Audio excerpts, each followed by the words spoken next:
Alors que son album Civilisation vient de franchir le cap symbolique du million d'exemplaires vendus, Orelsan confirme qu'il n'est plus seulement un rappeur mais l'une des voix les plus marquantes de sa génération. Quoique, c'est important, fais de la merde tant qu'il est encore temps. Né en 1982 à Alençon en Normandie, rien ne le prédestinait pourtant à devenir l'une des figures majeures du rap français. Adolescent, il écoute surtout du rock et du métal, ce n'est que plus tard qu'il découvre le hip-hop avant de commencer à écrire ses propres textes seul. À 16 ans, il déménage à Caen, c'est là que tout bascule. Il rencontre d'abord Scred, futur producteur de ses albums, puis quelques années plus tard, Guillaume Tranchant alias Gringe, avec qui il formera le duo Casseur-Flotteur. Leur objectif est simple, progresser ensemble. Ils sortent leur premier projet dès le début des années 2000 et commencent à se faire remarquer sur internet, notamment grâce aux plateformes comme MySpace puis YouTube. Le vrai tournant arrive entre 2006 et 2008 quand ses clips commencent à circuler massivement en ligne. Cette explosion lui permet de signer son premier album en solo, Perdu d'avance, en 2009, qui lance officiellement sa carrière. 2 ans plus tard, en 2011, il confirme avec Le Chant des Sirènes qui installe durablement son style entre introspection et observation sociale.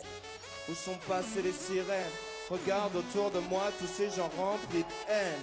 Mais le vrai tournant arrive en 2017 avec La Fête est finie. L'album devient un énorme succès critique et commercial. Il entre numéro 1 des ventes en France et sera certifié disque de diamant, dépassant le million d'exemplaires vendus au fil du temps. En 2021, Orelsan atteint un nouveau sommet avec Civilisation. L'album bat des records. Meilleur démarrage de l'année, disque de diamant et album le plus vendu en France en 2021 puis en 2022. Ce succès s'accompagne d'une reconnaissance massive. Aux victoires de la musique, il remporte de nombreux trophées au fil des années jusqu'à dépasser les 12 récompenses dans sa carrière. En 2022, il reçoit l'une des distinctions culturelles les plus importantes en France. Il est nommé chevalier de l'ordre des arts et des lettres. Cette distinction vient consacrer plus de 15 ans de carrière entre musique, cinéma, documentaire et écriture. Il rejoint la liste d'artistes français reconnus pour leur impact culturel, confirmant son statut d'artiste influent bien au-delà du rap. Si ce parcours t'a plu, abonne-toi pour ne pas louper les prochains.